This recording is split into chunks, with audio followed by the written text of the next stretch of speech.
तुकाराम तुकाराम तुकाराम तुकाराम तुकाराम तुकाराम तुकाराम तुकाराम तुकाराम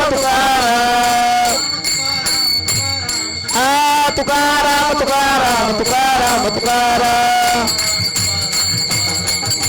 तुकाराम तुकाराम तुकाराम तुकाराम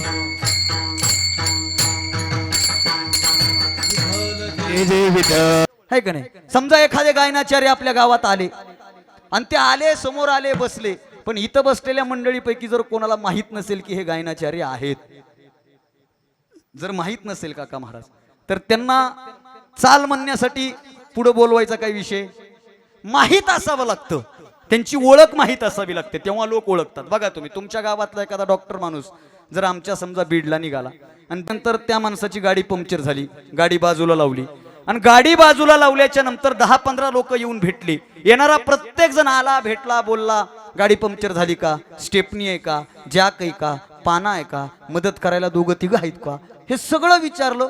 ते 15-20 माणसं विचारपूस केली, निघून गेले. पंक्चरचं दुकान पुढे का पाठीमागे सगळं सांगितलं, पण त्या 10-15 माणसापैकी कोणीही त्याला असं म्हटलं नाही की डॉक्टर साहेब गाडी पंक्चर झाली का, डॉक्टर साहेब गाडीमध्ये स्टेपनी आहे का, डॉक्टर साहेब तुमच्या मदतीला कुणी लोक आहेत का, असं न बोलता निघून गेलं. म्हणून त्या डॉक्टर साहेबांनी गावाकडे येऊन त्यांची डिग्री फाडण्यामध्ये आणि आपलं शिक्षण फेल गेलं असं म्हणण्यामध्ये काही अर्थ नाही. कोणीतरी सांगावं लागेल हे डॉक्टर आहेत, कोणीतरी सांगावं लागेल हे मृदंगाचार्य आहेत, हे गायनाचार्य आहेत, हे महाराज आहेत, तेव्हा त्यांची ओळख पटली जाते. तसं आपल्याला कोणीतरी सांगितलं की हा देव आहे, तेव्हा आपण मंदिरामध्ये जाऊन देवाच्या पाया पडले. हे आपल्याला कोणी सांगितलं तर ते माझ्या संतांनी सांगितलं. जर संत नसते तर आपल्याला देव कळाला नसता. दादा फार सुंदर चिंतन आहे. एके दिवशी देवाला अहंकार झाला आणि देवाला अहंकार झाला. कोणाला कोणाला मोठ्याने सांगा, कोणाला? मग साधी गोष्ट आहे, जर देवाला अहंकार होत असेल तर देव करणाऱ्याला, देवाला अहंकार झाला आणि देव म्हणला माझ्या हातात वेद आहे, माझ्या हातात शास्त्र आहे, माझ्या हातात पुराण आहेत, म्या बोलविल्या वेदू बोले, म्या चालविल्या सूर्य चाले. आणि देवाचा अहंकार पाहून संत देवा समोर जाऊन उभे राहिलेले, ए देवा काय बडया मारतो, काय मोठेपणा सांगतो, माझ्या हातात वेद, माझ्या हातात शास्त्र, माझ्या हातात पुराण. पण एक लक्षात ठेव देवा, तुझं जे देव पण आहे ना आणि तुला जे लोक देव म्हणून ओळखतात ना ते फक्त आमच्यामुळे ओळखतात, आम्ही नसू ना तर देवा तुला कोणीही ओळखणार नाही. संत सांगतात आमुचिया भावे तुझा देवपण एका विसरून राहिलास, एका विसरून राहिलास. आमुचिया भावे देवपण तुझा विसरून गावी, तुझा विसरून रावी. आमुचिया भावे तुझं देवपण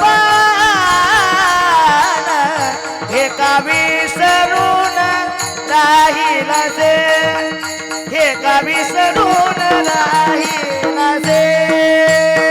आमुचिया भावे तुझं देवपण एका विसरून भावे, एका विसरून राहिला से.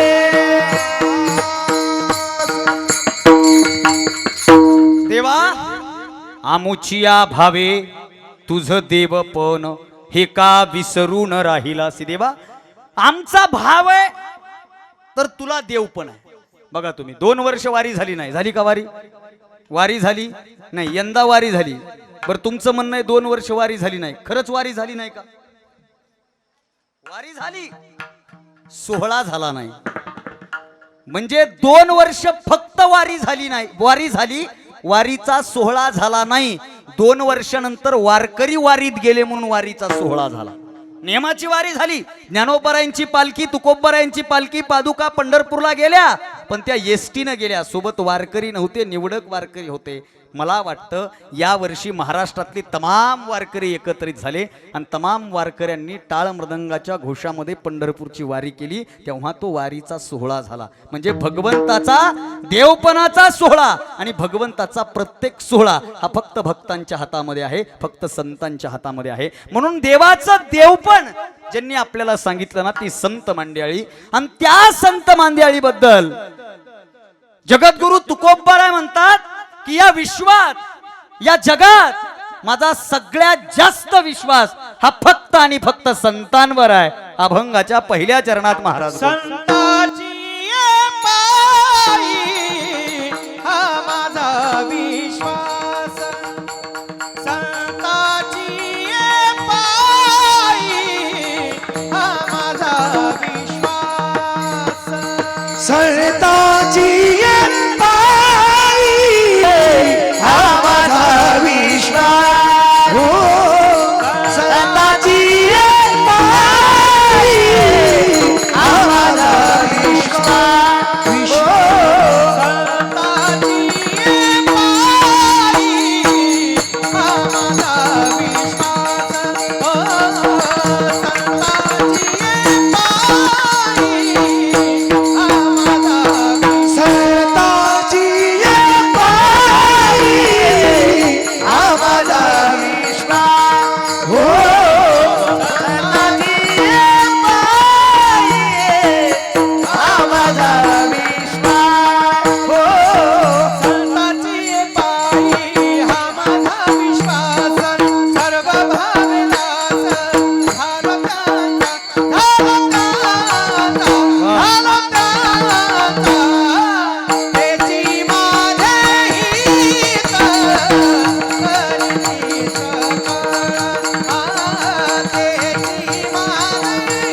करीती सकळ, संताची पायी हा माझा विश्वास, सर्व भावेनाचे झालो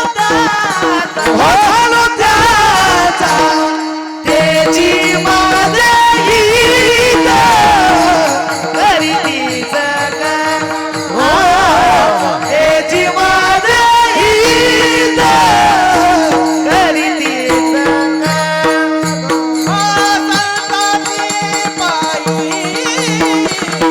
हा माझा विश्वास, हो सर्व भावनास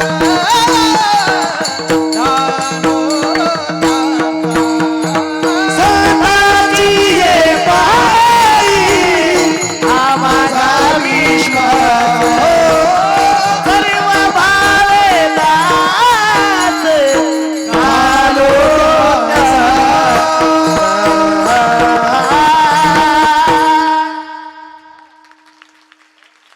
वा वा वा, क्या बात. खरंच आज माझं भाग्यच आहे.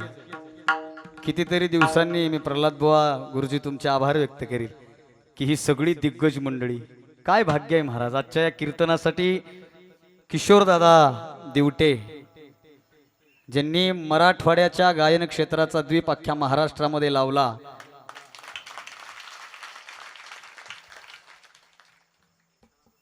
दादा आता कीर्तनाचा सुद्धा द्वीप, मी म्हणतो द्वीप नाही,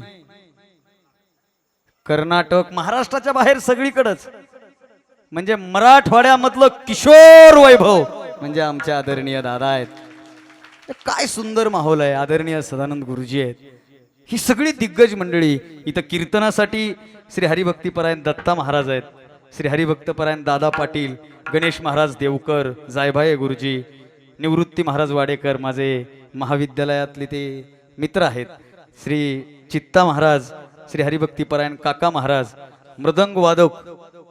म्हणजे बघा ना, ते जेव्हा प्रमाण चालू होतं ना, ते तुमच्या इथून असं बायपास इथून जवळ जाते ना, दोन आहेत का, समजा दोन्हीकडून जर एकदाच गाड्या आल्या, इकडून बी इकडून बी, रात्रीचे 2-2:30 वाजलेले असतील आणि ते मोठे कंटेनर आले पहा, आणि ते 7-8 गतिरोधक असतात का नाही, तन तन तन तन तन तन तन तन तन तन. मला वाटतं त्याच्या पलीकडे जाऊन ती बुलेट ट्रेन चालतं ना मध्ये, मेरे प्यारे भाई और बहनों, बुलेट ट्रेन, मला वाटतं ती बुलेट ट्रेन कधी येईल का नाही माहित नाही, पण ज्यांच्या पखवाजाच्या आवाजामधून अशी बुलेट ट्रेन पेक्षा तुफान आवाज येतोय ना असा तन तन तन तन, साधी गोष्ट नाही. ते आमचे हरिभक्ती परायण ऋषिकेश दादा आहेत, श्री मयूर महाराज आहेत, ज्ञानेश्वरी व्यासपीठ ज्यांच्याकडे आहेत ते आदरणीय कदम माऊली पैठणकर, रामायणाचार्य श्री पांडुरंग महाराज, साऊंड सर्व्हिस स्वर साऊंड वाशिम भुजंग महाराज, प्रमुख उपस्थितीमध्ये श्री हरिभक्ती परायण विठ्ठल महाराज शिंदे, आमचे हरिभक्ती परायण नांगरे महाराज, आमचे आदरणीय जोगदंड साहेब, आदरणीय आमचे मामा, आणि इथं सगळे हे उपस्थित दिग्गज मान्यवर, आणि त्या मान्यवरांमध्ये माझ्यासारखा एक छोटा पोरगा. खरं तर आज दडपण बी आहे का नाही, टेन्शन बी आहे, पण मी दिसतो तसा आहे दिसतो तसा नाही. म्हणजे सुरुवात जरी नवीन असली तरी सुद्धा आपलं जे आहे ते प्रामाणिकपणे मत मांडून महाराष्ट्रभर फिरणारा मी पोरगा आहे. हां, आणि त्यातल्या त्यात ही सगळी सहकारी करणारी मंडळी, ही मला वारकरी संप्रदायाचं त्याच्यामुळेच प्रेम आहे दादा. मला मागाशी विचारून तुम्ही वारकरी संप्रदायाकडे का आले, लहानपणापासून ऐकत आलो. या चालीचा माझ्यावर जास्त प्रभाव आहे, चालीमुळे मी वारकरी संप्रदायाकडे वळलो विशेषत्वानं. म्हणजे आमच्या गावात सप्ताह सुरू झाला, सप्त्याला असा हरिपाठ सुरू झाला ना दादा, आणि हरिपाठाला ते जुने म्हातारी मंडळी अशी चाल म्हणायचे ना, हरिपाठ आदिनाथ गुरु शकळ सिद्धाचा मच्छिंद्र तयाचा, मच्छिंद्र तयाचा, हे मच्छिंद्र तयाचा, मुख्य शिष्य मच्छिंद्र तयाचा. असं वाजलं का मनाना घालत आहे. आणि पोरो 6-7 दिवस झालं तुम्ही कीर्तनात येऊन बसताय, भजनात बसताय, इमानदारीने सांगा डीजे पेक्षा भारी वाजतंय का नाही, वाजतंय का नाही? डीजे वर काय मजा आहे, कुठलंही गाणं असो, ढिकचिक ढिकचिक ढिकचिक, यो यो हानी शिंग. आमच्या बीड जिल्ह्यात यो यो कुत्र्याला म्हणतात बा, आणि त्याच्यावर आमचे पोरं. मला एका कॉलेजमधल्या दादा पोरानं प्रश्न विचारला होता, कॉलेजमधल्या. तो म्हणला, अविनाश मी आमच्या गावातल्या सप्त्यामध्ये बघतोय, माझा प्रदीप कतारे नावाचा मित्र आता तो कीर्तन करायला लागलाय, तोही आलाय. कॉलेजमधल्या एका पोरानं प्रश्न विचारला की अविनाश तुमच्या वारकऱ्याचं काही कळतच नाही बा, पुढचा काय म्हणतंय की मागचं काय म्हणतंय की, कधी बिजा ते इवळायलेलं आहे आणि वाजवायलेलं आहे. बरोबर आहे. त्याला मी उत्तर दिलं होतं, भाऊ वारकरी संप्रदायामध्ये मंदिरावर कुठला अभंग चालू आहे आणि भजनामध्ये कुठलं प्रमाण दिलंय आणि कीर्तनामध्ये कुठलं प्रमाण दिलंय हे कळण्यासाठी सुद्धा अनंत जन्माचं पुण्य पदरात असावं लागतं, तेव्हा कळतं. हा, आणि माझं हे काहीतरी पुण्य की मी वारकरी संप्रदायाकडं आलो, मला आनंद वाटतो. अनेक जन्माचे सुकृत पडलेला, अनेक जन्माचे सुकृत पडलेला, हो सुकृत पडली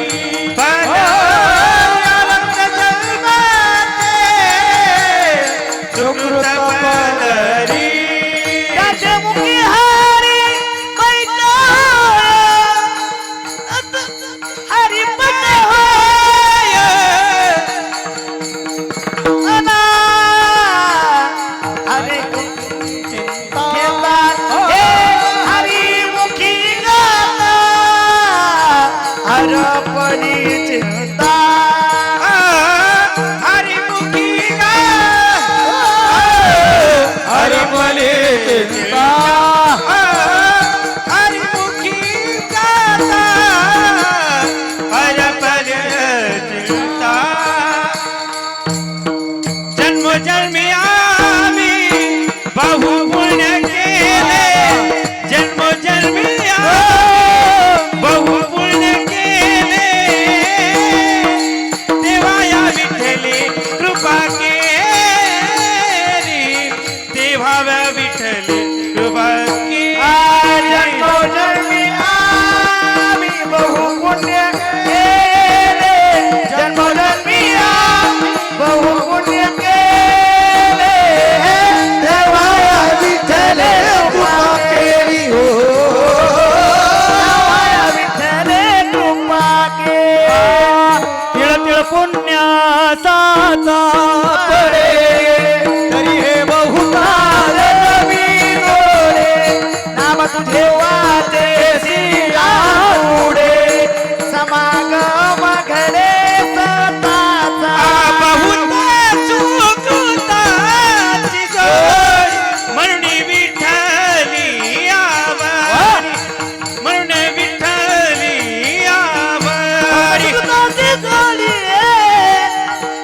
होत सुकृताची जोडी म्हणून विठ्ठली आवडी म्हणून विठ्ठली आवडी